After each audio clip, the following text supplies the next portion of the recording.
I've had loads of people ask how I've set up my new Football Manager save, the Football Empire. If you've somehow missed it and are watching this video explaining how to set it up, the series is right up there as one of the most fun things I've done in Football Manager in years.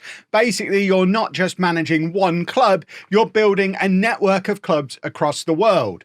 You make the transfers, set the tactics, hire the staff, but then simulate the matches and watch the chaos unfold. Think the City Group, but without the cheating. You start things off with one club, in my case it was Sunderland, and then as you hit milestones, you buy more clubs. So far, we've got Belgium Standard Liège, Hamburg in Germany, Independiente in Argentina, and Urawa Red Diamonds in Japan, which I'm pretty sure I'm saying wrong. And we're only 3 episodes in. It gets out of hand very quickly. And loads of you have been asking how to get something like this set up. So in this video, I'm going to take you through exactly what leagues I've loaded and why, how to choose the right starting club, the milestones and rules that make it exciting, and how to actually add new clubs mid-save and bring them within a multi-club network so you can try and manage them without losing your mind. If you've been getting bored of the same old Football Manager career, this is a great way to make it feel brand new. So let's jump in. And straight away from the beginning, you have some key decisions to make. The first of which is picking your starting club. I went down the route of trying to pick a team with a big fan base and lots of potential, but still room to grow. Some of the clubs I considered starting with: Sunderland, Portsmouth, if I wanted to start outside of the Premier League, but still in England. I did look at starting with Hamburg, who were a club we ultimately ended up adding as one of our first expansion clubs, but settled on Sunderland, mainly because, you know, Premier League gets more views, but there's any options. You basically, like I say, you want decent fan base, room to grow, decent facilities, but you don't want an already established club unless you want a super easy challenge. Obviously, if you start this off as Liverpool or Arsenal, you're just going to win everything straight away, hit all your milestones, and it's super easy. But then if you start too small, you've got to go through 5 seasons of working your way up the leagues before expansion really starts. So I think like lower top flight team, maybe a fallen giant kind of thing, or a team with a big fan base, a bigger fan base than maybe the size of the club would dictate. That feels like the kind of sweet spot. And I think we did a pretty good job picking Sunderland. And then you also need to kind of come up with a plan early on about what your first expansion clubs are going to be, where you're ultimately going to end up wanting to be, because that will dictate what leagues you have loaded up in your database. For me, because I'm playing on a NASA supercomputer, if you are a proper nerd, I think my PC specs are still down in the description below, but I was able to load up a lot of leagues for mine, making sure that I had Belgium, because I always planned Belgium to be my first expansion nation. We had great fun with Belgian players in my recent Pentagon challenge, so I knew I was going to end up in Belgium. I wanted a few more of the smaller European leagues as early expansion destinations, plus bigger European leagues, so we could do a bigger expansion later. So I had a lot of leagues in Europe loaded, but also needed to make sure that I had exposure to other continents as well, because my end game goal for my version of this that we're doing as the YouTube series is to win an entire Pentagon in one season. So obviously we needed exposure to all 5 continents. So as we are playing on a vanilla version of the database that's just been updated for transfers and stuff, we're not able to add in loads of the African leagues and all of the non-playable leagues. We're just working with the leagues that are in the game from the start, just updated with the with the Sort It Out SI player update, which I'll link to down below as well. It brings it up to date as of the start date of the save. But we made sure we had a couple of Asian nations loaded. I think we went for Japan and China, but weren't able to add the likes of Saudi Arabia because they're not in the vanilla version of the game. For Africa, the only choice in vanilla FM is South Africa, so we added South Africa. And then I think we've got the MLS and Mexico to leave myself the option to be in. I kind of want to go to Mexico. So yeah, we had those 2. I think we had Japan, and it might have been Japan and South Korea actually that I added. We had to have South Africa. For South America, we've definitely gone for Argentina and Brazil.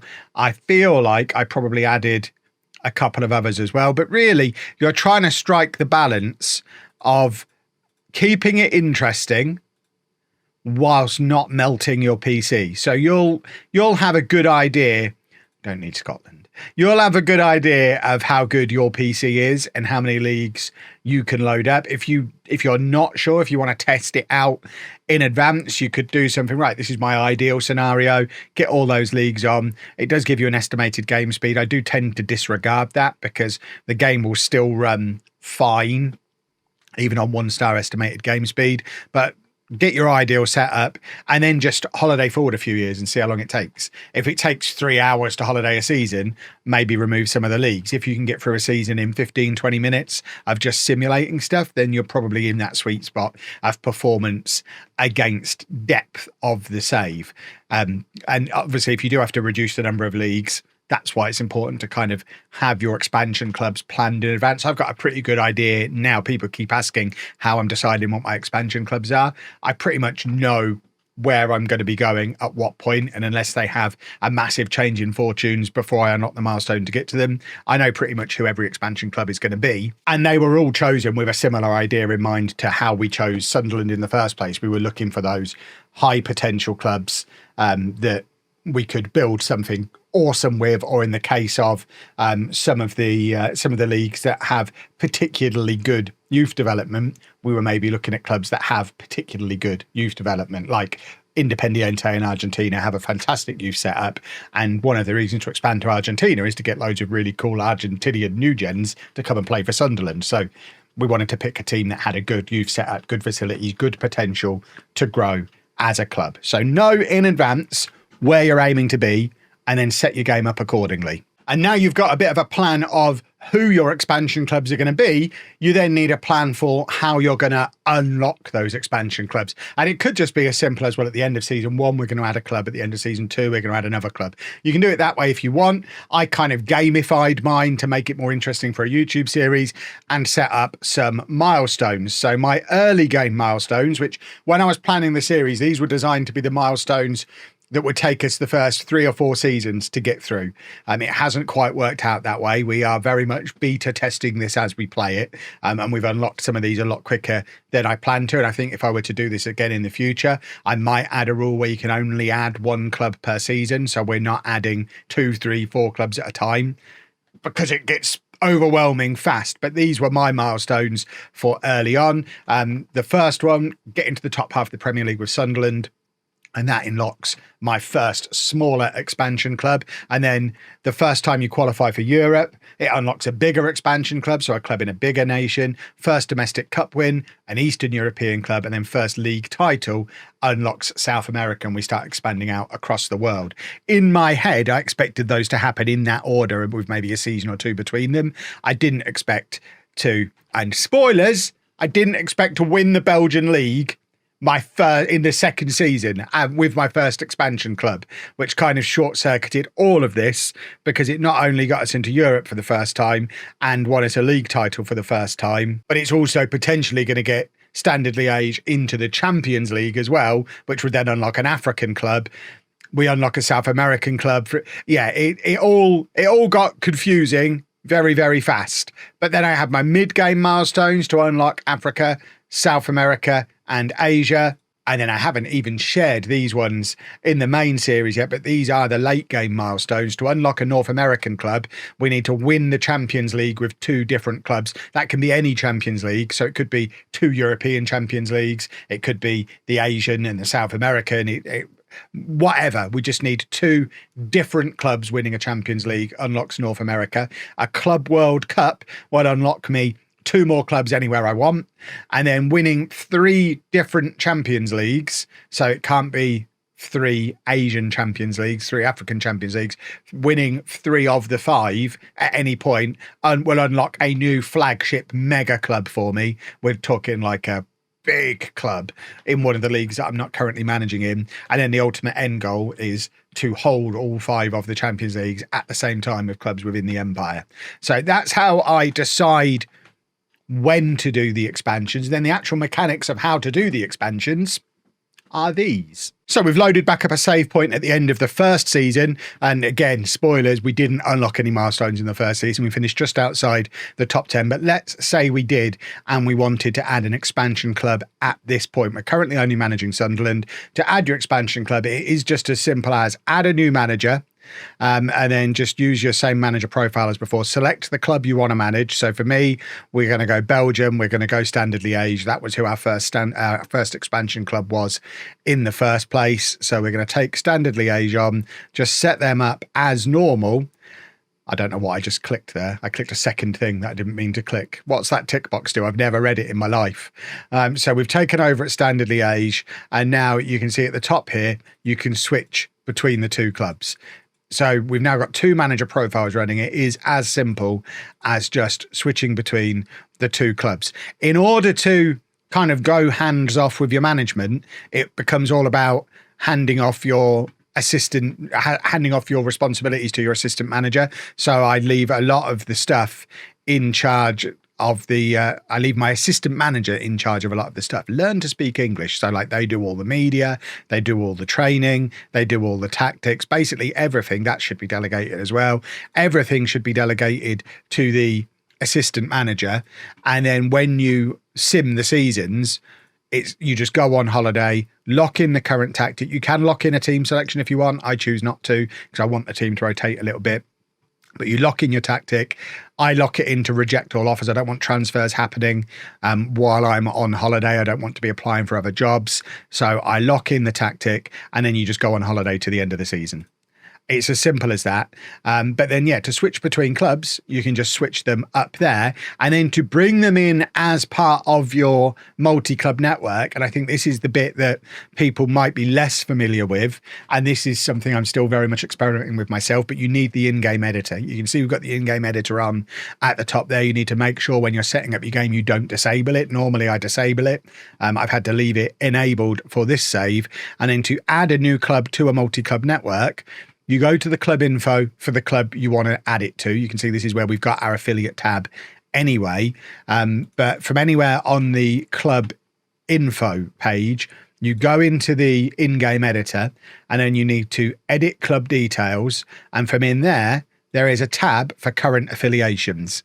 So the first thing I do is remove all of the ones that are currently in because we don't want to overcomplicate things. So we've removed all the current affiliations. We're starting with a blank slate and then you just go add and then select the club that you want to add an affiliation for. So in this case, we're already Sunderland. I need to learn to spell, but we're already Sunderland. You want to add Standard Liège. So you search for Standard Liège, make sure they're ticked, hit OK, and the affiliation is formed. And now you can choose the basis for how the affiliation is going to work. In my case, we leave is main club ticked. That means Sunderland will be the main club of the affiliation. If you untick that, Standard Liège become the main club. We want Sunderland to be the main club. So they're the main club of the affiliation. We don't change any of this. I leave them all as just normal affiliated clubs. But then this is where you can kind of pick and choose how you want your affiliation to work. So I want players to be able to move freely between the clubs. I've not actually seen that in action yet. I think what that does, and like I say, this is all experimentation for me. I think that's the bit that allows you to just move someone to your affiliated clubs. When you like how you'd move someone to the reserves, you have a tab move to affiliate club. So I think that enables that. I also tick players go on loan. What I found with that is that's actually making my affiliate clubs try and take players without me even knowing about it, which has been quite a cool thing. So I've added that in. This one's been controversial because a lot of you don't like it, and I think I'm going to untick this, but I've had uses same kit ticked because I thought it would be cool for us to have the same kits. What I didn't realize it would do is it's giving every club the same badge as well. So if you want your affiliate clubs to maintain their own identity, leave that unticked. But I also put on first option to buy, because the idea of all the feeder clubs is that they're going to develop good young players and then we move them to the main club. So we don't want Manchester United or Liverpool or somebody to swoop in and buy our young players. We want to make sure we have first option to buy them. I set up friendlies because that just means I can now leave setting up friendlies to my assistant manager, to my director of football, and they'll arrange inter-club friendlies within the Empire, which is cool. I set them to have the same board because I feel like they would have. And I've set mine up to offer financial help as well. So you can set this up to anywhere up to £10 million. And in the early days, I have set that to £10 million. So this now means Sunderland will pay Standard Liège £10 million a season just for being part of the empire. And that's something I'll probably look to change as the save goes on. But in the early days, you've got Sunderland, Premier League, rich, Standard Liège, Belgium, poor. I want to move some money from Sunderland to Standard Liège. I don't want to be messing around with the editor for anything other than doing current affiliations. So I don't want to do that manually in the editor. I want the game mechanics to take care of it for me. And this is one of the ways I can move money from Sunderland to Standard Liège. The other way, of course, is buying players and doing transfers between the two clubs. But I want it set up as a permanent deal. I also, if it will let me scroll back down, set up so it shares youth player training. We help with facilities. We have marketing relations. We're basically ticking all of this stuff. Scouting knowledge is shared. And then a lot of this stuff I don't bother ticking because it gets a little bit confusing down there. If you're not sure what to tick, I mean, that's how I've got mine set up. But if you don't want to mimic mine, remove loan as monthly payment was not set. What loan? I guess one of the clubs had a loan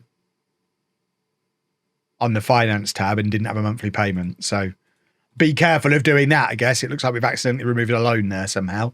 But yeah, if you don't want to mimic my way and you maybe want to completely copy how Manchester City do it, you do have the option to go and look at their affiliate relationships. So we've got Manchester City. You can look at their affiliate clubs. They obviously have quite a lot of them, but you can go into their club details and look at how this is set up. So apparently they have a deal with Hamburg, which is not allowed, I don't think.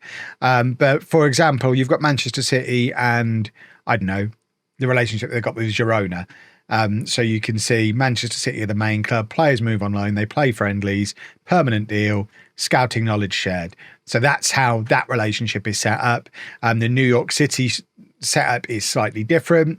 They've got a few more of the boxes ticked. So even within the City group, you can see that the different relationships are at different levels. So you can choose to mimic this as much or as little as you see fit. But once we've got our affiliate relationship set up, you can see that from, oh, did we not confirm that when we did it? Oh, Kev, you handsome rascal. Oh, hold on. I think we just had to click OK. Is it set up now? Maybe we need one continue. Yeah, all right. Just let me hit continue. I don't want to create a tactic now. Thanks. I just want to, yeah, thanks. I just want to press continue. Can we just, no. Let me press continue. Let's try one more time. Oh my word. This is the problem with setting a new, right, there you go. We've now hit continue and now we should be able to go to the affiliate detail on either of these clubs. And there you go, Sunderland are on there. So the other thing we'd do is go to Standard Liège and I'm going to remove all of their affiliations that are not Sunderland. And again, you can choose to leave these on if you want. I just take them off because it gets complicated enough as it is. But you can see we've now got that relationship between Sunderland and Standard Liège. It explains the details there and the annual fee that's going to be paid to Standard Liège by Sunderland. Then the other thing you can do to start moving some players and some money between the two clubs is, of course, you can make offers for players at the other clubs. So if we're now at Sunderland, where we've got £34 million to spend compared to Standard Liège, where there's no money and we're massively over budget, right, Standard Liège need £10 million. Okay, so what I'm going to do as Sunderland is go to Standard Liège, pick a player that, I mean, if there was someone that we would particularly want, we'd maybe sign them, but I'm going to assume this is purely a financially motivated thing. So we'll just pick a random Standard Liège player who they're not really using. So let's have a look at selection info for this season and pick a player that they've barely used. There you go, Dennis Eckert. We are going to make an offer for £10 million for him. So we make the offer with Sunderland, hit continue.